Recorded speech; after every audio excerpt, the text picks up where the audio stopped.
Hello everyone, Josh from WhatCulture Gaming here, and look, I'm just gonna have to level with you. I am so sick of The Last of Us. This stupid show is making an absolute mockery of the structure of these videos. Like, I can count on one hand. No, I can count on 2 fingers how many downs I've managed to scrape out of 3 episodes so far. It's too good, isn't it? Even I didn't expect it to be this good. And writing about stuff that's good is difficult, Craig Mazin, so why can't you just do me a solid, throw me a terrible episode that makes my Tuesday mornings really easy to get through? Now, I'm kidding, of course, but as you can probably tell, I think that episode 3 of The Last of Us is pretty much a masterpiece. Diverging wildly from the story of Bill and Frank from the games, this is a near feature-length episode all about the relationship between these 2 characters set over the course of 20 years. And despite only featuring a smattering of scenes involving our main characters Joel and Ellie, it's definitely the best offering yet. Focusing on the relationship between survivalist, Bill and his partner Frank across the previous 20 years, unlike the first 2 episodes which were defined by trauma and loss, episode 3 gives us a bona fide love story. Now, so far, we've seen plenty of reasons as to why someone like Joel would become a shell of a person and close himself off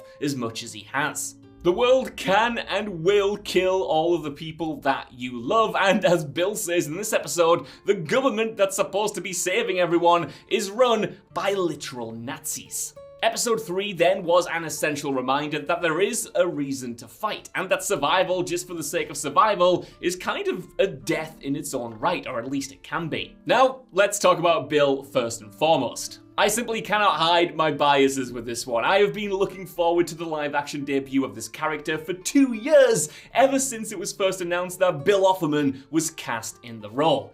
I love me some Bill Offerman. And after watching the episode itself, it's kind of nuts that this guy was the second choice for this character. They had someone else in mind, he had to drop out, and then they got Offerman in. Now, not only does Offerman look the part of Bill, with the addition of a big bushy beard of course, but in the early parts of the episode he gets the paranoid, eccentric parts of the character down to a T. Known for his comedic chops, of course, in shows like Parks and Rec, it was always a given that the humorous side of the character would be in good hands, and Offerman nails Bill's awkward, dry comments and worldview. Honestly, a big up for that giggle while he's eating strawberries alone. That was just pure Ron Swanson, pure Duke Silver. In what was such a heartbreaking episode, Offerman's performance offers us so much levity and humor, another side of this character, and that gets a big up. But of course, it's the more understated dramatic moments that prove that Offerman was the perfect choice for this role. Also, sorry if I keep adjusting this hat during this review. The lights and the way they're angled cast like a big shadow on my eyes, and I don't want you to not be able to see like half of my face. Now, Bill as a character is absolutely someone who is adept at the cold, efficient survival of apocalypse living. There's nobody better you'd want to be with if you want it to be as safe as possible. But underneath that, he's a man who struggles to connect to both himself and others, and Offerman plays the character with an underlying tenderness that makes him feel so human. It's the little touches, the awkward posture around other people, some excellent deer in the headlights eye acting, and an overall tension that you can practically feel exuberating from this guy's frame. Put simply, thanks to Offerman's performance, this is definitely a dude that you can imagine surviving for like 100 years, but not living a single day of it. It is absolutely Emmy-worthy stuff, folks, so let's give it an up. It of course helps that Offerman has an excellent scene partner in The White Lotus's Murray Bartlett as well. The exact opposite of Bill, Frank is instantly approachable and warm, coaxing Offerman's character out of his rut and changing his worldview to something ultimately more hopeful over the course of 20 years. The two have great chemistry, and you absolutely believe that this guy is able to coax Bill out of his shell, melt it entirely almost,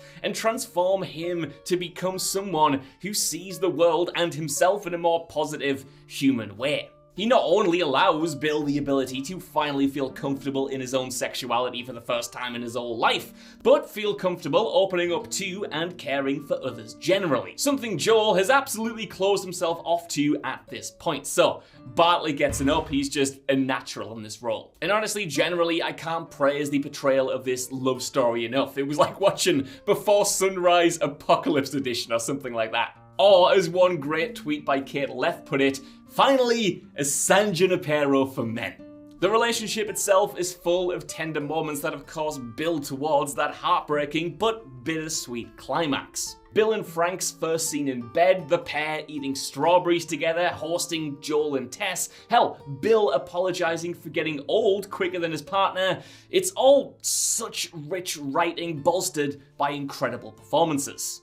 And it ultimately delivers characters that feel fully formed, compelling and human, so it gets an up. What I love particularly about the episode though is just how much is shown rather than told about how these characters have developed over the course of 20 years. Yeah, we get the dialogue-heavy scenes with the pair arguing about whether or not they should contact strangers or how they're going to change the aesthetics of their street to make it more of a home. But their relationship and its development is also portrayed visually as well. For instance, my supremely talented colleague Sai pointed out on Twitter the way characters are framed in multiple shots, and how much that says about the way that the character relationships change. In their first dinner, for instance, Bill and Frank are seated as far apart as possible, but in their final dinner, Bill is right there in the seat next to him, having bridged the gap physically as much as he has emotionally.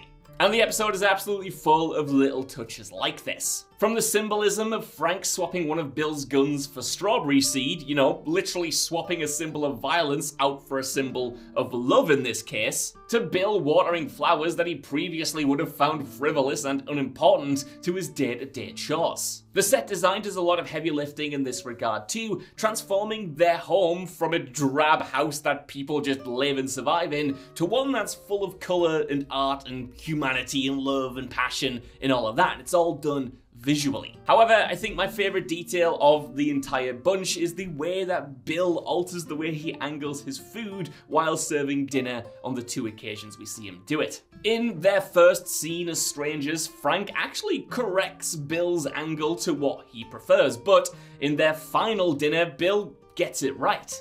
And all of these touches ultimately remind me of a poignant quote from Michelle Zauner's excellent memoir, Crying in H-Mart. So, if you'll bear with me, I'm about to get soppy for a moment, but I think it's worth it. Now, the quote goes like this. "That was how my mother loved you, not through white lies and constant verbal affirmation, but in subtle observations of what brought you joy, pocketed away to make you feel comforted and cared for without even realizing it." End quote.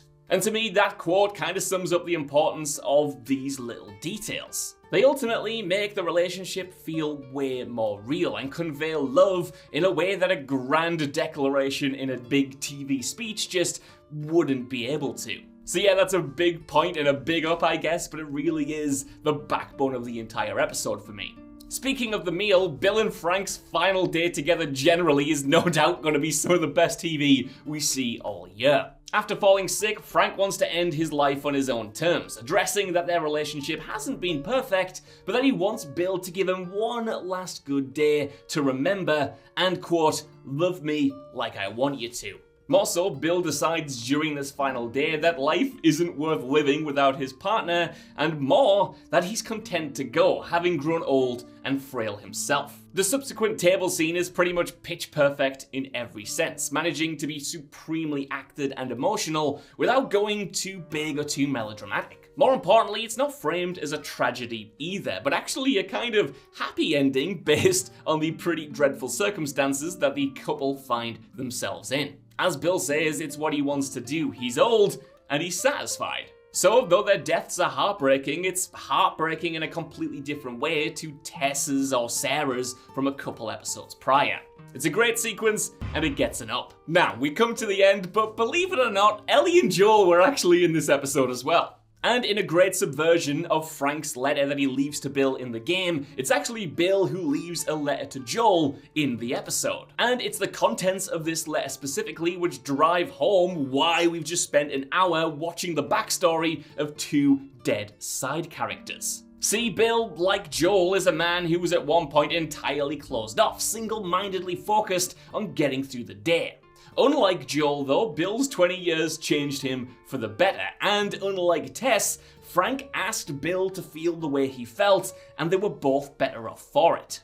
He tells Joel that he was wrong to wear the way that he lived for so much of his life, and that the purpose of men like them is to protect and love the people closest to them, rather than remain isolated. Following on from Tess's instruction to save who you can save, this advice is no doubt going to be instrumental in Joel's character development in future episodes. It's as subtle as a sledgehammer, yes, but Bill's words wouldn't be as compelling as an argument if we hadn't just seen how this ideology really had changed his life for the better over the past hour. So for anyone who might decry this episode as just being filler, it's this letter and its impending impact alongside getting the battery, the car, and tooling up, which is precisely why it's not.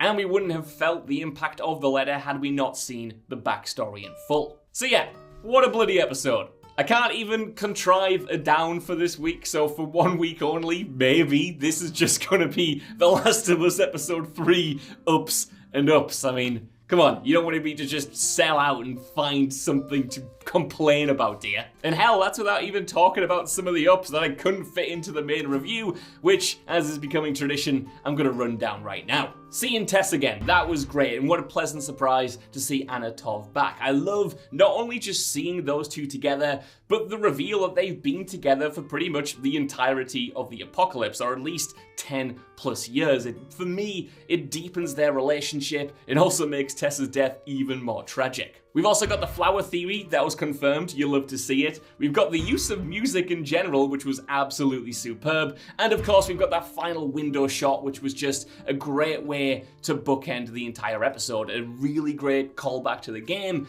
that is emotionally charged. Great stuff. So, that's my glowing review of The Last of Us Episode 3. I want to know what you guys think down in the comments below. Did you think it was as much of a masterpiece as me? And where do you want to see the show go next? Do you want to see it stick closer to the games or continue to diverge wildly off the path? Let me know, and while you're down there, if you could, please also give us a like, share, subscribe, and head over to WhatCulture Gaming for more lists, editorials, and news like this every single day. Even if you don't, though, I've been Josh. Thank you so much for watching, and I'll see you soon.